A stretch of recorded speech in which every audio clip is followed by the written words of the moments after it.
강혜신의 오늘의 미국.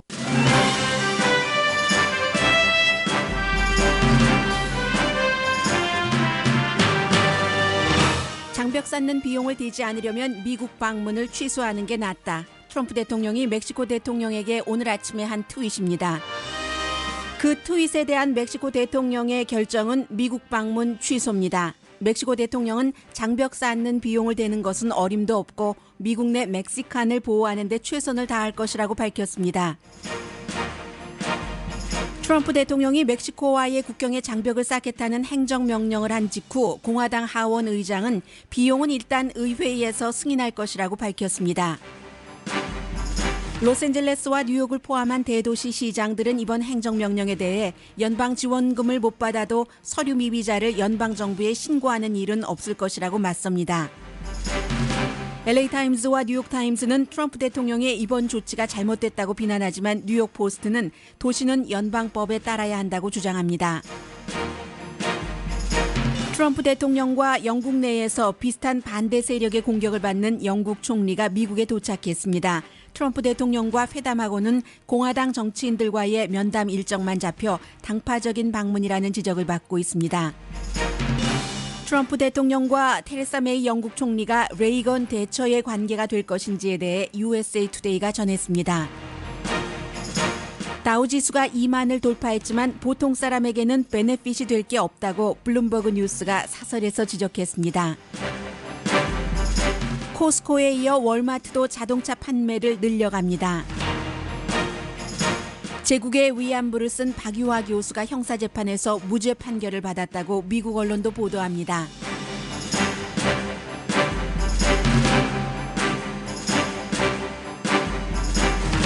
여러분 안녕하십니까? 오늘의 미국 강혜신입니다. 도널드 트럼프 대통령이 선거 기간 중에 가장 열광적인 지지를 받았던 부분이 멕시코에 장벽을 쌓겠다는 것이었습니다.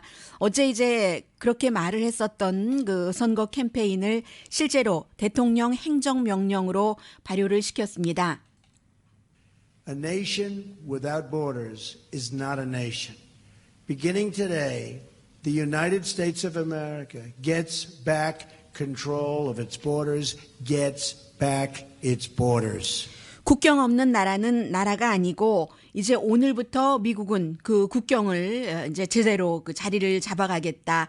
배드원을 뿌리 뽑겠다. 이제 그 국경을 넘어오는 사람들을 얘기하는 것이죠. 그리고 이제 한 가지 글쎄요. 이민 커뮤니티에서 조금 생각했었던 것보다 안심스럽다는 것은 새로운 그 법을 만들지는 않고 이미 있는 법으로 집행을 하겠다고 밝혔습니다. That we do not need new laws. We will work within the existing system and framework.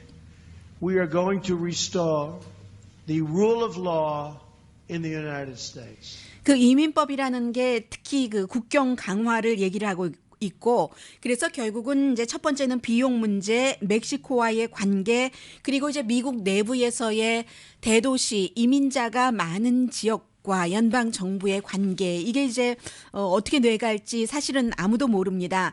장벽 쌓는 비용을 대거나 아니면 뭐 이 나라 그 미국과 멕시코와의 그런 그 다음 주에 그 납타에 관련해서 대통령을 만나기로 돼 있었는데 멕시코 대통령이요 미국 방문 취소하는 게 낫다.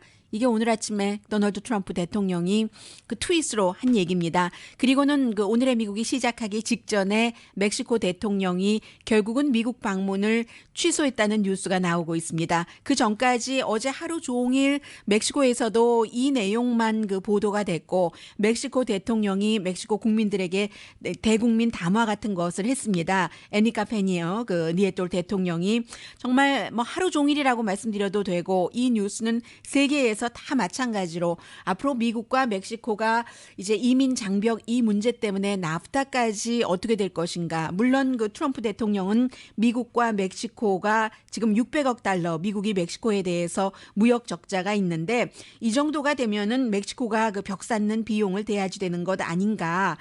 뭐 비용 되지 않으려면 취소해라 하고 이제 오늘 그 두 개의 그 트윗을 그야말로 말 그대로 날려버렸습니다.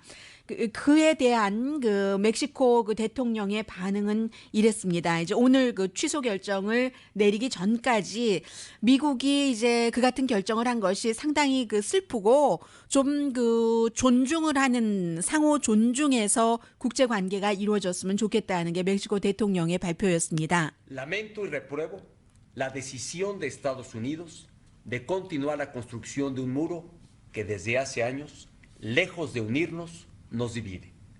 México no cree en los muros. Lo he dicho una y otra vez. 네, 이 레스펙트를 요구한다고 말을 했습니다. 원래 1월 31일에 미국을 방문할 예정이었는데 그 대신에 이제 미국에 있는 쉬운 군대의 멕시코 영사관에서 미국에 살고 있는 멕시칸 그 이민자의 권리를 보호하는 데 최선을 다하도록 그 대통령으로서 지시하겠다고 발표를 했습니다.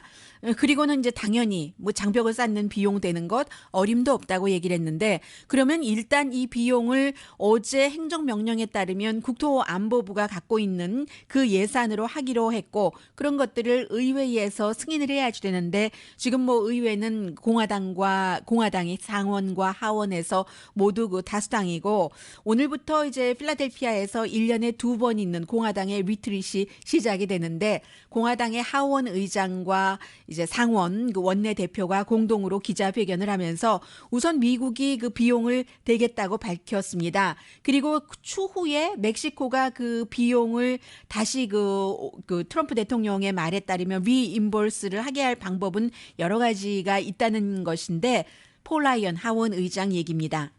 Well, first off, we're going to pay for it and front the money up, but I do think that there are various ways. Point is, he has a promise that he made to the American people, which is to secure our border.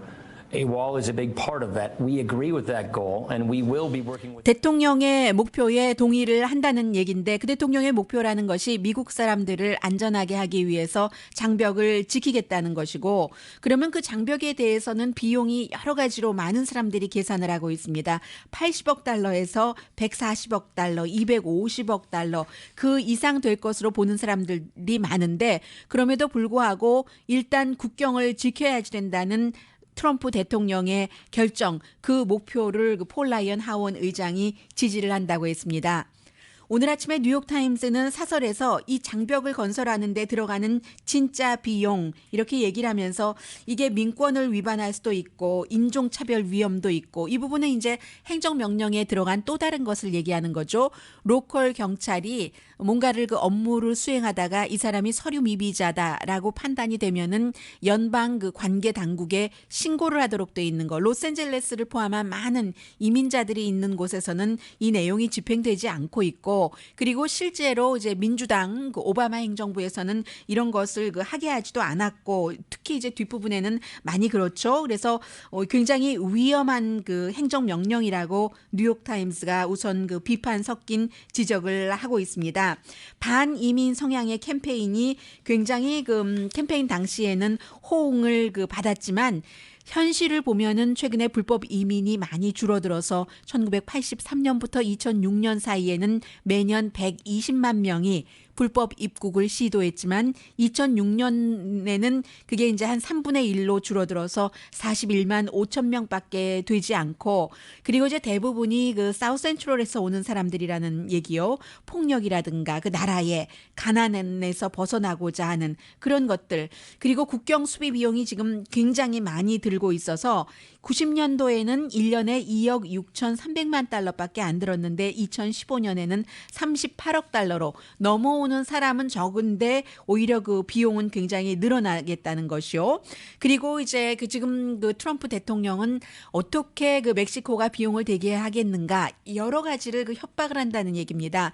멕시코에 이제 미국이 그 잘 사는 나라로서 여러 가지 그 계약 협약에 의해서 지원하는 돈도 있지 않겠어요? 그 지원금을 중단한다고 협박을 한다던가 하는 것인데 그 지원금이라는 것은 1억 4,200만 달러밖에 되지 않고 그에 비해서 벽을 쌓는 데는 수백억 달러가 들기 때문에 정말로 그 작은 그 비용이잖아요. 한 2,000마일 정도 되는 미국과 멕시코의 국경 그 가운데 뭐 많게 잡아서 한 700마일에는 어떠한 형태로든 좀 그 차단하는 벽이 됐던 울타리가 됐던 지금 그 설치가 돼 있는데 어제 또 하나 주목될 것은 그 행정명령에서 어렸을 때 그 미국의 그 부모를 따라서 와서 미국에서 교육을 받고 했었던 그 드리머들이요. 이 그 젊은이들에 대해서는 어떻게 할 것인가에 대한 언급은 없었습니다. 이제 여러 가지를 뉴욕타임스가 지적을 했고, 로스앤젤레스 타임스도 잘못된 그 이민 정책 방향이라고 호되게 비판을 하고 있습니다.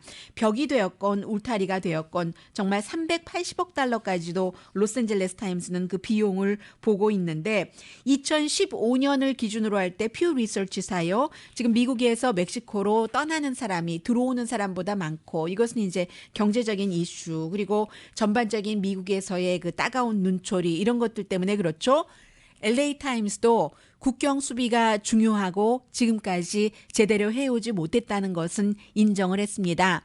그러나 그 개혁의 방법은 틀려서 어제 그 내놓은 그 대통령의 행정명령은 문제 해결이 아니라 앞으로 여러 가지 소송으로 이어질 수도 있다는 얘기예요. 왜냐하면 이제 그 국경 그 장벽을 쌓기 위해서는 여러 가지 그 재산권 같은 것도 있을 수 있는 것이고요. 그리고 이제 환경 파괴 같은 것도 있을 수 있는 것이고, 뭐 휴전선 같은 거 생각해 보면은 뭐 금방 그 상상이 되는 것 아니겠어요? 그리고 이제 개인의 땅이다 할 때에 역시 그 어떤 그 재산권에 대한 소송 같은 것들이 이어지면 정말로 더 많은 비용과 시간과 노동력 같은 것이 들어야지 되고, 어제 행정명령에는 5,000명을 국경 순찰대로 새로 고용을 한다는 것도 들어가 있고, 10,000명 이민 그 관세국 직원을 늘려서 뭔가를 이제 더 색출한다 하는 것, 국경 주변에 구치소를 더 많이 설치하는 것도 포함이 돼 있습니다. 굉장히 그 혹독한 스텝이기는 하지만 가족 인도적인 입장에서 볼 때는 가족을 서로 떨어뜨리고, 왜 이제 그 샌디에고에 있는 그 장벽 같은 것을 보면은 사람들이 그 핑거 키스라고 해서 저쪽 멕시코 쪽에서 미국 쪽에서 핑거 키스를 하면서 대화도 하고 하는 뭐 이런 그 인도적인 그런 부분들도 있잖아요. 그런데 이 커뮤니티에 굉장히 그 해가 될 것이다. 더군다나 로스앤젤레스 타임스는 워낙에 그 서류 미빈자의 노동력이 로스앤젤레스의 경제력에 아주 그 어떤 그 엔진 같은 것을 하고 있기 때문에, 그리고 그 안전 같은 것도 오히려 이 서류 미비자들이 이제 그 법 집행관들을 피함으로 인해서 일이 좀 어려워지는 그런 문제까지도 지적을 하고 있습니다. 그리고 미국에서 뭐 캘리포니아도 그렇지만 텍사스가 사실은 국경으로 따지자면 멕시코와 가장 그 긴 국경을 갖고 있는 주인데, 텍사스 주의 38명의 정치인이요, 하원 의원이 36명이고 2명의 연방 상원의원, 이 가운데 25명은 공화당입니다. 그런데 어느 한 의원조차도 벽을 이렇게 그 쌓겠다는 것에 대해서 전폭적인 지지 의사를 밝힌 의원은 지금 없습니다. 그 벽이 뭐 정말로 높은 장벽이 됐건 울타리가 됐던 어떤 그 테크놀로지를 설치하는 것이건 비용이 너무 많이 들고 또 그 효과는 별로 없고 그런 그 문제 때문에, 그리고 또 어떤 지역은 지형에 따라서 벽을 쌓는 것이 도저히 또 그 불가능한 그런 곳도 있고요. 그런 부분이고, 그래서 어제 로스앤젤레스, 뉴욕, 또 뭐 샌프란시스코, 워싱턴, 시카고, 또 어디죠? 보스턴, 심지어는 뭐 사우스캐롤라이나, 아니 오하이오, 이런 주에서도 시장이 됐건 그 관계자들이 실제로 이런 이민 문제는 로컬에서 그 컨트롤을 해야지 된다. 이민법이라는 것이 연방법이기는 하지만 로컬마다 그 인종비라든가 아니면 경제적인 활동의 그 형태가 다르기 때문에 연방의 그 행정명령을 도저히 그 따를 수가 없다. 그리고 이민자가 많은 도시의 경우는 이민자로부터 서류 미비자라 할지라도 여러 가지 그 정보도 듣고 하는데 법 집행관과 그 커뮤니티가 분열이 될 수가 있고, 그리고 서류 미비자라 할지라도 범죄의 피해자가 됐을 때도 가만히 있을 수도 있고, 그런 때는 그 범죄가 더 커질 수도 있고 하기 때문에 도저히 그 트럼프 대통령의 행정명령에 따를 수가 없다고 얘기를 합니다. 에리카 세리 시장의 경우에는 로스앤젤레스는 미국에서 전체적으로 거래되는 그 상품이요, 수입되고 하는 것에 40%가 통과되는 항구가 여러 군데가 있고, 또 로스앤젤레스 공항만 하더라도 8천만 명의 여행객이 지난해도 이제 통과가 됐는데, 개인의 안전이나 경제적인 그 건전함, 건강으로 볼 때 행정명령에 따를 수가 없다고 얘기를 했습니다. 그리고 어떤 시는 보스턴인 것 같은데요. 시장이 시청을 이제 연방 정부에서 그 불법 체류자를 색출하라고 하면 우리 시청을 안전지대로 하겠다. 왜냐하면 그 어제 행정명령에 이렇게 그 연방 정부의 그 서류 미비자를 보고도 신고하지 않으면 그 안전지대로 해주는 그런 도시에는 연방 기금을 주지 않겠다라고 얘기를 했기 때문입니다. 받지 않아도 좋으니까 우리는 시청을 그들의 안전지대로 하겠다. 캘리포니아주에서 로스앤젤레스에서 이제 그 성당에서 했었던 것과 마찬가지죠. 오하이오는 총무처 장관도 비슷한 입장을 밝혔고 역시 그 뉴욕 이런 곳도 다 마찬가지입니다.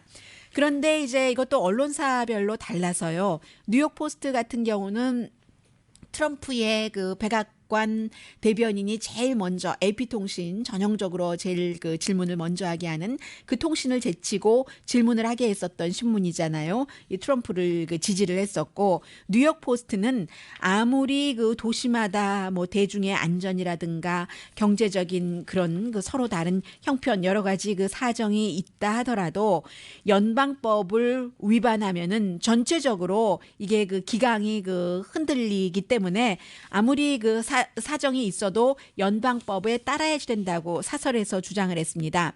1830년대에 사우스캐롤라이나주가 연방 그 관세에 반기를 든 적이 있고 그 당시에 그 앤드류 잭슨이 전쟁을까지 그 대통령으로서 준비를 하다가 막판에 그 협상을 한 적도 있었고 버지니아라든가 켄터키도 연방 정부에 반기를 든 적이 있고 뭐 미국에서도 많잖아요. 노예가 그 도망했었을 때 연방에서는 체포해라 하는데 그것을 받아들이지 않고 숨겨주고 이런 여러 가지 일들이 있지만 지금은 그때와 달리 이 이민법에 대해서는 연방법을 그 따라야지 된다. 그게 곧 그 헌법에 준수하는 것이기도 하다. 이렇게 그 뉴욕 포스트는 사설에서 뉴욕 타임즈라든가 LA 타임즈와는 다른 입장을 전했습니다.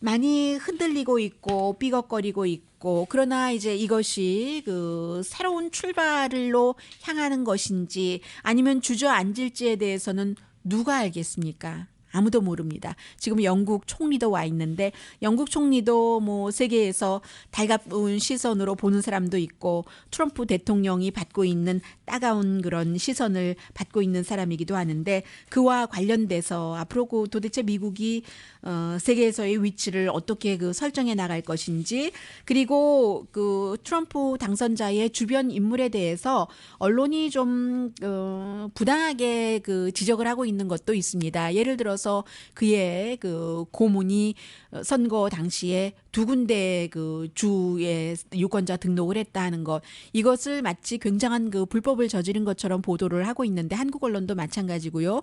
물론 불법인 것은 사실이지만 그 사람 한 사람만 그런 것도 아니고 뭐 그런 부분들까지 잠시 뒤에 좀 전해드리겠습니다.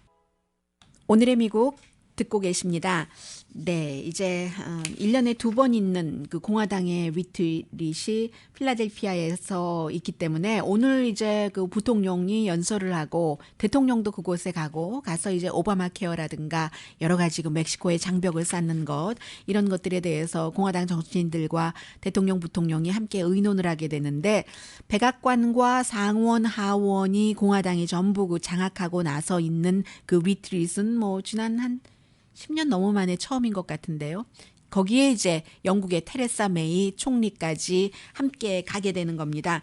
당연히 이제 공화당 리트릿에 가니까 그곳에서 뭐 연설도 하게 될 테고요. 오늘 공화당 의원들을 만나는데 그리고는 이제 금요일인 내일 백악관에서 미국 대통령과 영국 그 테레사 메이 그 브렉시트에 찬성을 했었던 그로 인해서 이제 데비 카메론이 물러나고 이제 몰아내고 총리가 된 이 두 사람 트럼프 대통령의 첫 번째 대통령이 되고 난 뒤에 이제 취임하고 난 뒤에 그 맞이하는 외국 손님입니다. 취임하기 전에는 아베 신조가 만났었고요. 뉴욕에서. 그래서 이제 민주당에서는 공화당에 리트리트하는 데까지 가니까 굉장히 그 당파적이고 이런 것은 외교적인 기본 의전에 어긋난다고 뭐 겉으로 얘기를 하고 있지는 않지만 마치 그 영국 총리가 민주당도 방문을 해주면 고마워해야지 되는 것 같은 이런 뉘앙스가 있을 수도 있으니까 겉으로는 안 합니다.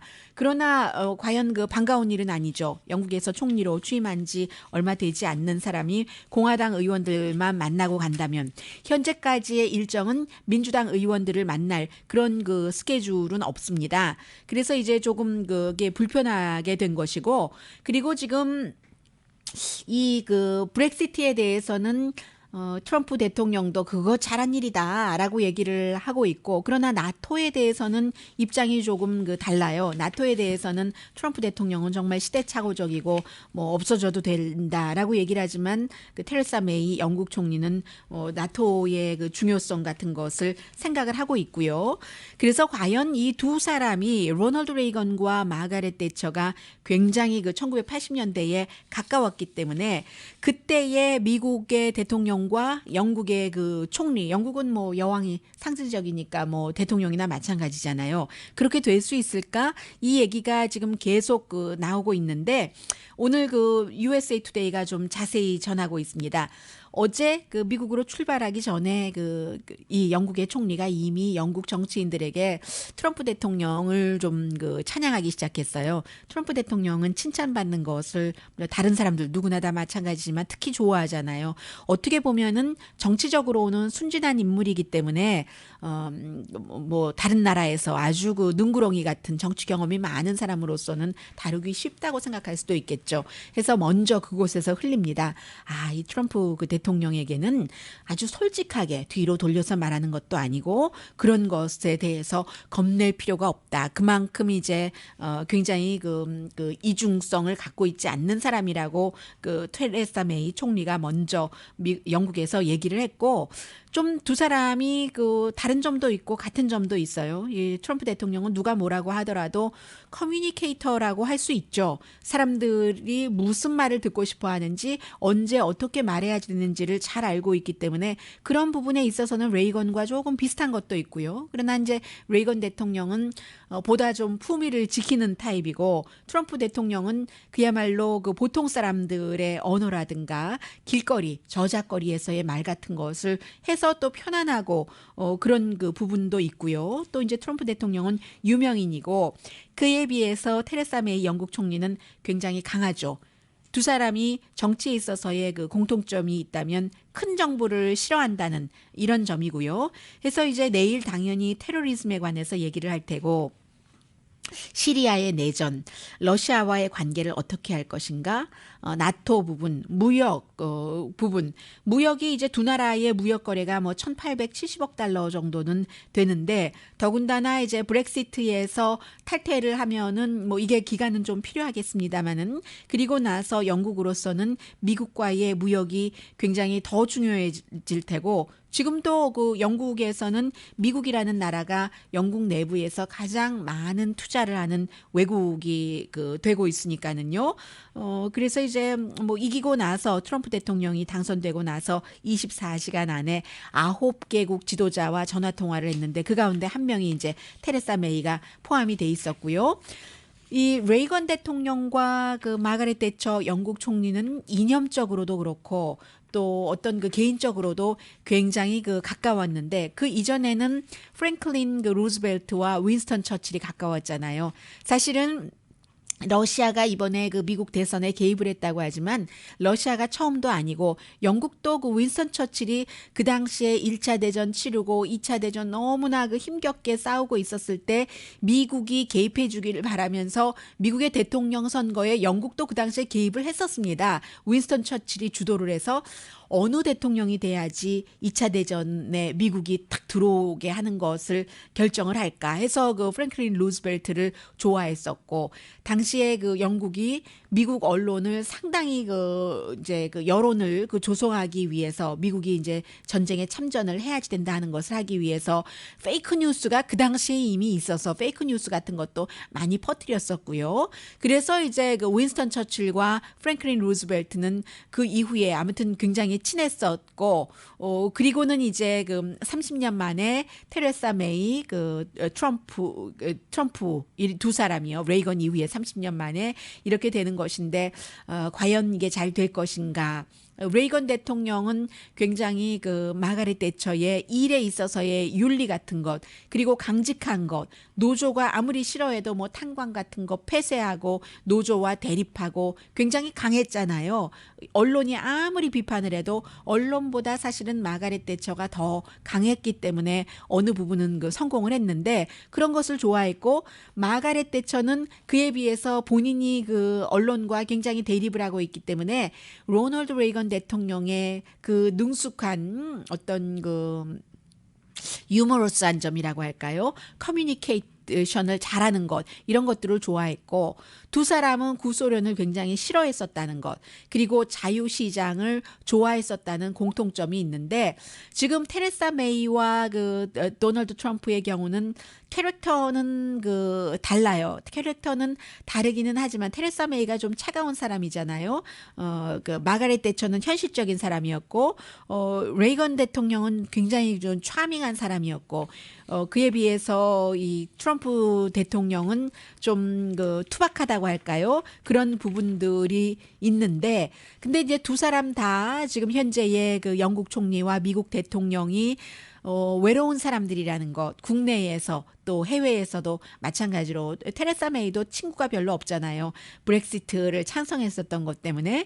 그리고 트럼프 대통령도 미국을 우선으로 하는 것 때문에 별로 내부에서도 공화당 이외에는 친구가 없고, 해외에서도 마찬가지가 될 테고, 그래서 오늘 그 USA 투데이가 이 두 사람이 대서양을 건너서 최고의 친구가 될 수 있는가, 아직은 모르기는 하지만 서로 필요한 것만은 분명한 거죠.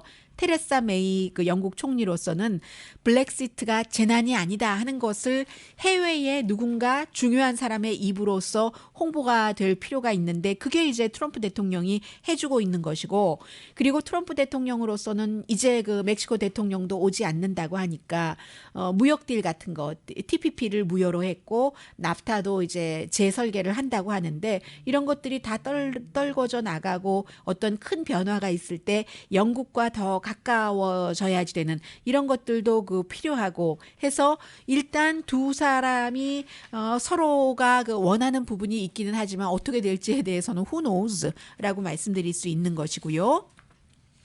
그리고 이제 또 중요한 것 가운데 하나가, 오늘도 역시 이 부분을 그 트럼프 대통령이 얘기를 하고 있는데, 여전히 이제 서류 미비자들이 힐러리 클린턴에게 불법으로 투표를 많이 해서 조사를 해야지 된다. 근데 자꾸만 사람들이 도대체 증거를 대봐라 하니까, 어떤 증거를 댔느냐 하면은 베른하르트 랑거요.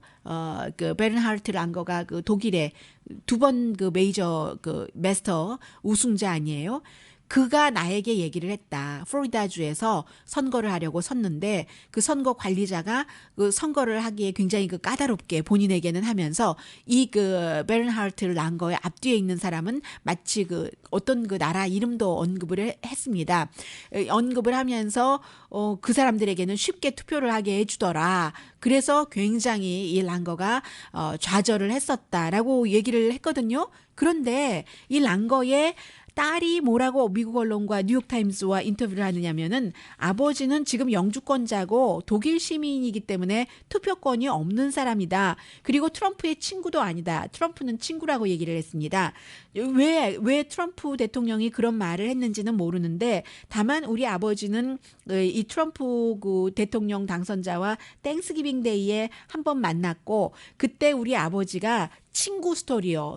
앞에 트럼프가 베른하르트 랑거가 얘기를 했었다는 그 친구 스토리를 한 것밖에 없다라고 얘기를 하고 있습니다. 그래서 이제 이런 부분이요. 그런데 이제 또 하나는 지금 언론이 스티브 배넌 그 백악관의 이제 수석 그 전략가에 대해서 이 사람이 뉴욕과 플로리다주 두 군데서 유권자 등록을 했다. 마치 두 번 투표하기 위해서 그런 것처럼 얘기를 하는 그렇게 해석을 할 수도 있잖아요. 듣는 사람으로서는. 왜냐하면 그 트럼프 대통령이 지금 그런 그 부분을 얘기를 하고 있는 시점이기 때문에. 그런데 그런 것은 아니고요. 그리고 이 스티브 무누신 그 재무장관 그 지명자도 마찬가지로 그 두 군데서 유권자 등록을 했는데 미국에서 2012년을 기준으로 퓨 리서치사가 조사를 했었을 때 275만 명이 두 군데서 이제 그 유권자 등록을 했었던 일이 있는 겁니다. 원래는 뭐 법적으로는 한 군데서만 해야지 되는 겁니다. 새로운 곳으로 이사를 갔었을 때 그것을 얘기를 하고 이제 이쪽에서 저쪽으로 전하고 어떠한 형태로 되든 그 전에 있었던 거주지에서는 없게 되는 것인데 이게 미국의 275만 명이나 유권자가 그렇게 할 때는 사실은 뭐 누구라도 뭐 어떠한 형태로든 할 수 있는 거죠. 스티브 배넌의 경우는 본인이 분명히 그 뉴욕에서 투표는 한 번만 했습니다. 뉴욕의 그 유권자 등록소에서 본인이 이제 얘기를 했고 그 저쪽 플로리다 쪽으로 편지도 보냈다고 하는데 플로리다주에서는 그런 편지는 받은 적은 없다. 그런데 이제 마치 앞서 말씀드린 것처럼 이 두 사람이 두 군데서 이 트럼프에게 두 번 투표하기 위해서 이런 일들이 일어난 것은 아니고요. 어떤 뭐 행정착오가 될 수도 있고 본인들이 미처 그 수습하지 못해서 그럴 수도 있고 해서 모든 그 언론의 보도를 다 예민하게 받아들이실 필요는 없다는 말씀 드리고요.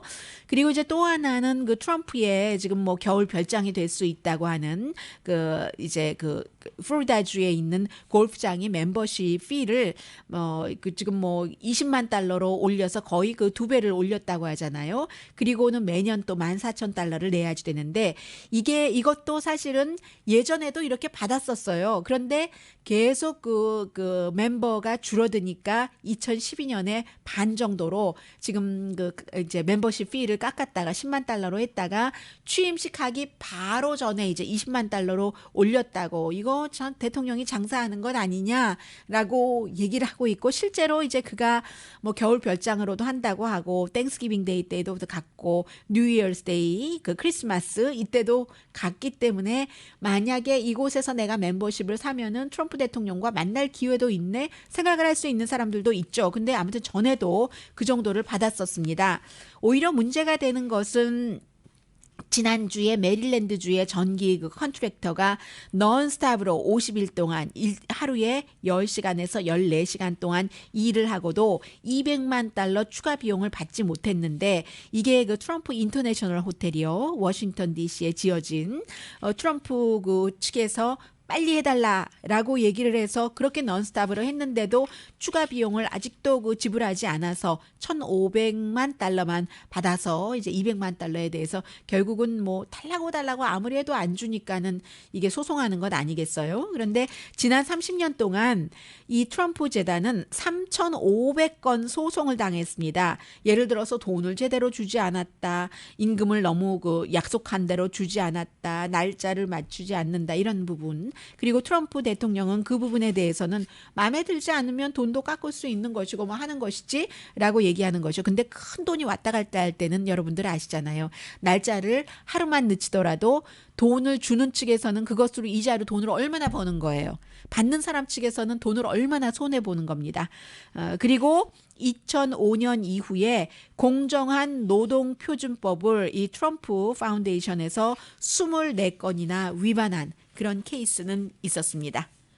잠시 뒤에 그 30개 종목밖에 되지 않는데 다우지수가 2만 그 사상 처음으로 넘어갔다고 해서 굉장히 많은 사람들이 환영을 하고 있는데 문제는 수많은 일반인들에게는 뭐 별 혜택이 없다는 얘기예요. 그리고 이제는 자동차를 뭐 여러분들 꼭 딜러에서 사시지 않더라도 여러 가지 그 프로그램이 있기 때문에 딜러가 또 좋을 수도 있어요. 월마트도 자동차 파는 프로그램을 늘리고 있거든요. 잠시 뒤에 전합니다.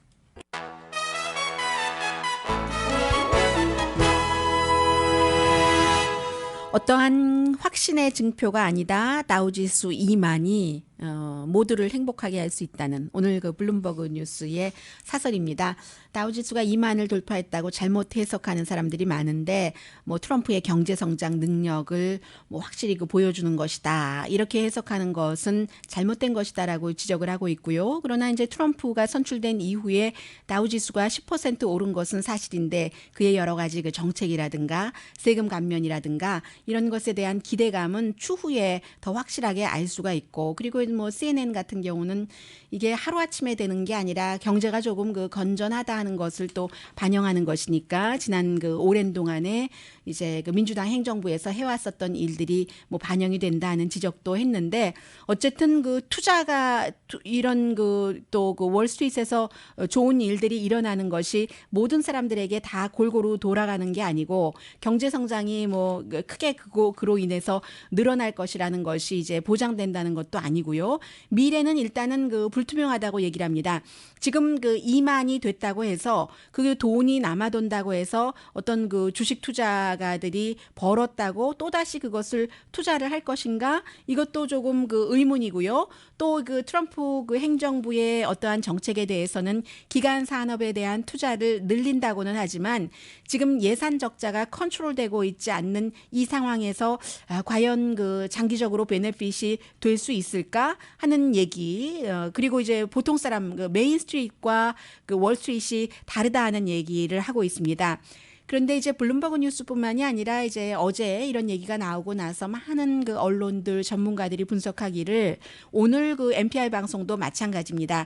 이미 그 주식시장이 회복될 수 있는 그 바탕 건전한 것이 시작이 된 것이 금융권이 조금 안정세로 돌아갔었고 그리고 연방준비 그 제도의 여러 가지 그 통화 정책이 역시 이것도 이제 그 하이라이트까지 이루었었던 때에다가 플러스 이제 새로운 행정부가 더군다나 규제 같은 것을 없애고 세금도 줄인다고 하니까 꽃을 피운 것이다라고 얘기를 하고 있으면서 이제 엑소모빌이라든가 제너럴 일렉트릭, 애플, 뭐 월마트 이런 것을 포함해서 그 다우지수는 300개밖에 되지 않는다는 것이요. 뭐 S&P 500은 500이고 러셀 같은 경우는 2,000개 회사가 속해 있잖아요. 그래서 다우만으로 이제 모든 것을 판단하기는 힘들고 또 주식 시장이 경제와 완전히 같이 가는 것도 아니고 경제 성장은 아직도 그 2% 미만이니까는요.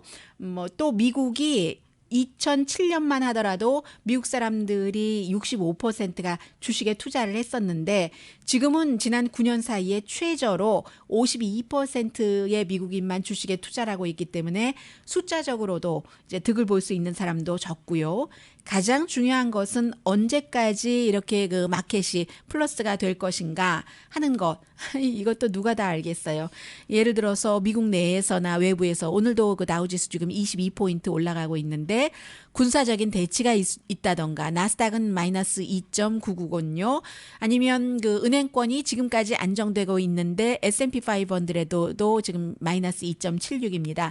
지금 은행권이 뭐 스트레스 테스트 같은 것에서 다시 실패를 한다던가 또 중요한 게 있잖아요. 주식시장에서는 오일 값이 또 인상된다면 그러면 주식시장 분위기 지금과는 언제든지 달라질 수 있다는 게 이제 블룸버그 뉴스, NPR 방송 등의 보도입니다.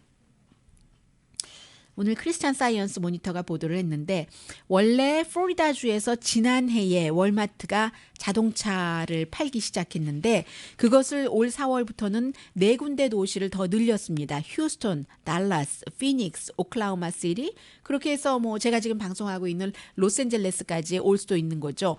도시는 4군데지만 스토어는 이제 4월 1일부터 25군데에서 자동차를 팔기 시작하는데 이게 월마트가 혼자 파는 것은 아니고 카세이버라고 온라인 자동차 그 리테일 그런 그 프로그램과 함께 뭐 파이낸싱도 해주고요. 보험까지도 다 해주고 하는데 또 그 카세이버라는 곳은 오로네이셔널 그 사라고 미국 자동차 소매 회사 가운데서 가장 큰 회사와 또 그 파트너가 되고 있어요. 파이낸셜 회사와도 또 파트너가 되고 있고요.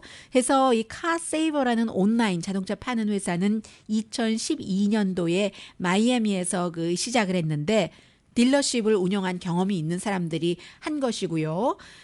지금 뭐 플로리다주만 하더라도 월마트에서 자동차 그 파는 게 뭐 수십 군데가 있다고 하거든요. 근데 보통 일반 딜러에서 살 때보다 뭐 $3,000 정도는 어프를 해주고, 이게 월마트가 처음 시작한 게 아니라 코스코가 먼저 시작을 했는데, 코스코에서 그 자동차를 사는 사람들이 늘어났대요. 뭐 코스코에서 가솔린 넣는 분들은 굉장히 많으시잖아요. 한국 분들도 많이 그 가솔린을 사니까 싼 값에 사람들에게 팔 수가 있으니까. 그래서 월마트라든가 코스코 같은 경우는 중간 상인이 없기 때문에 이게 쌀 수가 있고, 또 이 두 회사로서는 이미 그 멤버들이 있잖아요. 그리고 또 이런 것을 계기로 멤버가 돼야지만 자동차를 살 수 있으니까 멤버십을 더 늘릴 수도 있고 해서, 이런 이유로 인해서 코스코와 월마트가 더 여러 가지로 이쪽에서 손님이 오면은 이쪽 손님까지 늘어날 수 있으니까 자동차 판매까지 하게 된다 하는 보도입니다. 잠시 뒤에 미국 언론에서 전하는 한국 관련 뉴스 보도해 드립니다.